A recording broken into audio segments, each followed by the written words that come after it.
Hello viewers, welcome back to my channel the Bong bus. और मैं सुब्रत आपके साथ जुड़ा हूँ to guide you how to get success in your life.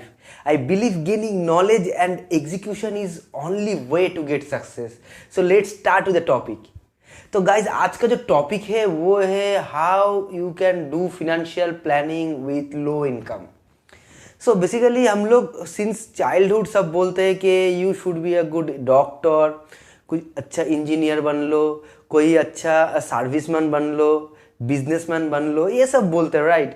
But the important thing in our life is to be a good financial planner. Until unless you will be a good financial planner, you will not manage your daily cash flow, as well as you will not able to increase your wealth. So that is very much important to have a good knowledge financially, and you should plan your financial things very in a very good manner. तो आज का जो topic है, आज मैं दिखाऊंगा इन Excel seat के कैसे तुम खुद का बजट शीट बना सकते हो। एंड वो बजट शीट जो बनाया उसको अच्छे से स्ट्रिक्टली मेंटेन करना पड़ेगा, स्ट्रिक्टली वो बजट शीट को फॉलो करना पड़ेगा।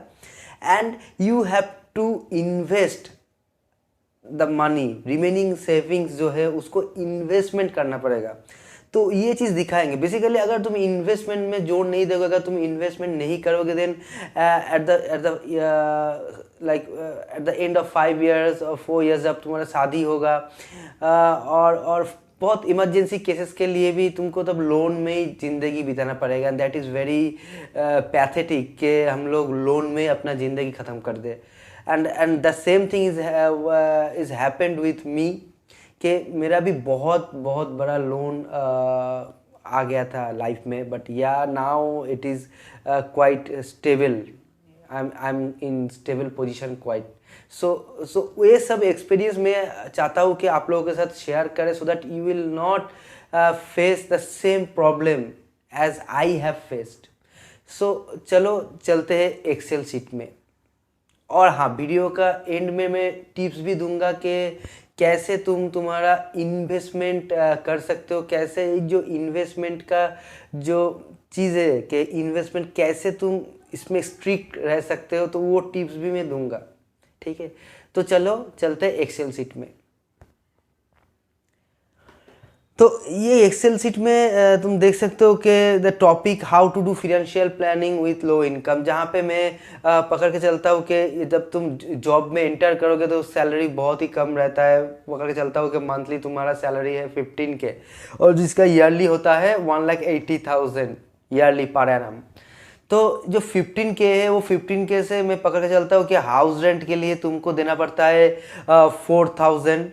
अगर तुम्हारा हाउस ओन हाउस है तो इस वो खर्चे को तुम 4,000 को तुम अपना हेल्पिंग हैंड, पेरेंट्स का हेल्पिंग हैंड के हिसाब से भी यूज़ कर सकते हो। तो 4,000 उधर चला गया। उसके बाद आ जाता है फूडिंग कॉस्ट। तो फूडिंग कॉस्ट में पकड़ के चलता हूँ 3,000। ट्रांसपोर्टेशन कॉस्ट जो है उसमें पकड़ के चलता हूँ 1,500 रुपया, 1,500। And 2,000 is other expenses. जो अदर एक्सपेंसेस मतलब अगर लड़की हो तो तुम्हारा कॉस्मेटिक्स चार्जेस रहेगा, बहुत सारा कॉस्मेटिक्स खरीदने का, तो वो 2,000 में चला लो। और लड़का हो तो भाई उसका तो पार्टी का जो चलता है तो वो इनिशियली 2,000 में मैनेज कर लो, because our income is very low currently, so we have to manage within 2,000 only.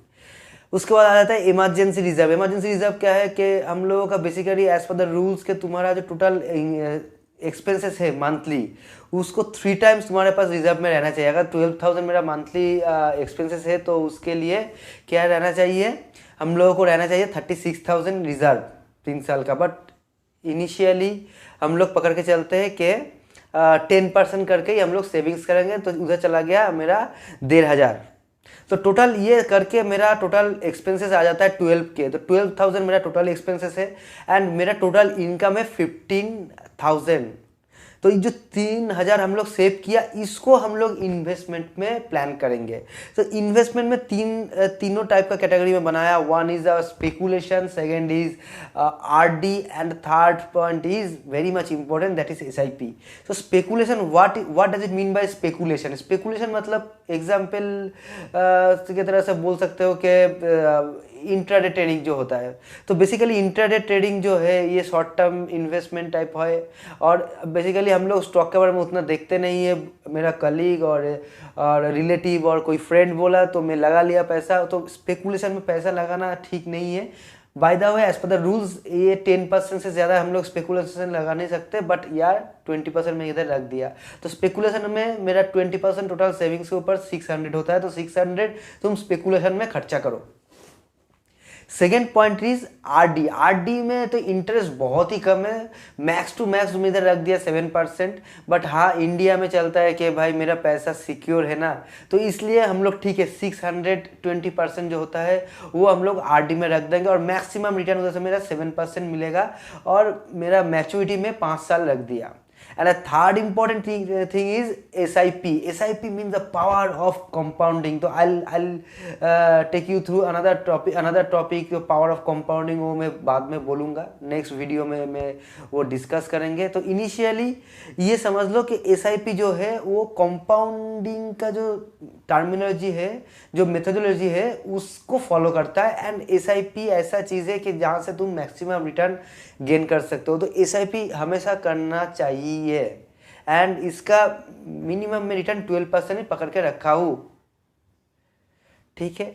तो अभी देखते हैं कि किसमें कितना रिटर्न मेरा मिलता है।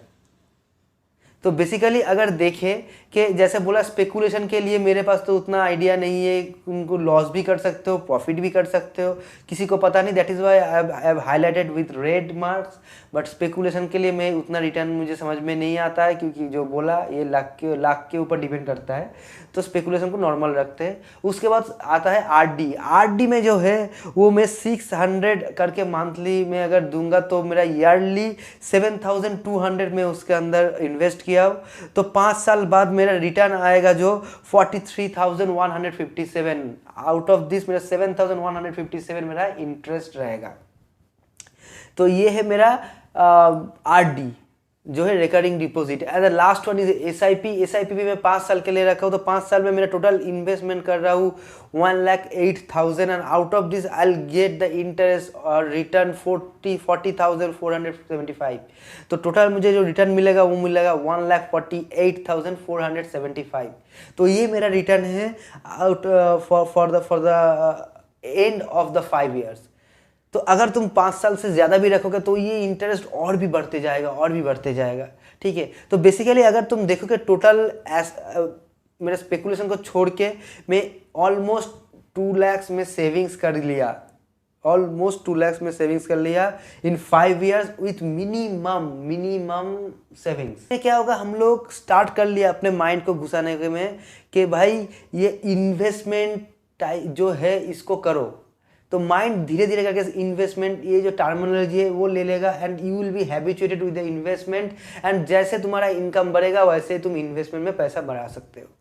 So that is the Excel sheet which I wanted to share with you. This is the budget sheet as I have prepared. You can also prepare from your end. You can use this format and update all the incomes over here, all the expenses in terms. So तो ये budget sheet तुम खुद बनाओ and strictly इसको follow करो।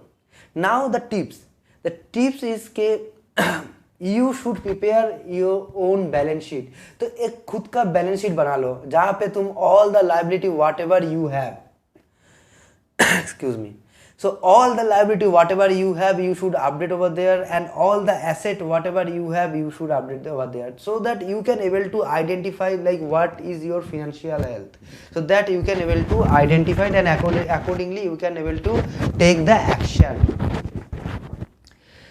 तो ये है बैलेंस शीट, इसको बनाना ही चाहिए, तो इसको बनाओ। एंड सेकेंड थिंग इज जो एक्सपेंसेस, जो अदर एक्सपेंसेस है जो पार्टी वार्टी करने के लिए लगता है 2000 में इधर पकड़ कर रखा हो, उसको पहले खर्चा कर लो। जो तुम जब भी तुम्हारे पास इनकम आ जाए, सैलरी आ जाए, तुम उसको पहले खर्चा कर लो। एंड ये एक्स्ट्रा खर्चा होना नहीं चाहिए, इसमें ही तुम खुद को स्ट्रिक्टली फॉलो करो, ठीक है। 2000 तुम सपोज अगर मैं 2000 रख दिया तो मैं 2000 पहले खर्चा कर लूँगा। जितना भी मेरा जो भी एक्सपेंसेस है वो सब एंटरटेनमेंट के लिए वो 2000 में खर्चा मैं ख़त्म कर लूँगा। तो मेरा बाकी सारा महीना, पूरा महीना में और नहीं करेंगे खर्चा, ठीक है। तो ये दो चीज़ तुम फॉलो करो। And third thing is a balance, जो मेरा बजट शीट है वो बजट शीट को तुम अपडेट करो एंड स्ट्रिक्टली फॉलो करो। तो देखोगे क्या है, तुम पैसा सेविंग्स कर पाओगे, एंड सेविंग्स जब कर पाओगे तो उसको इन्वेस्टमेंट में कन्वर्ट कर दो and will get the maximum return. So that is for today's video where I wanted to give you some insight like with low income कैसे तुम इन्वेस्टमेंट कर सकते हो और कैसे ये इसको अच्छे से हैबिचुएट बना सकते हो। And this is very good practice. Without investment nothing is possible, you otherwise will be having so many problem. So that's all for today. तब तक के लिए bye bye, take care and stay safe.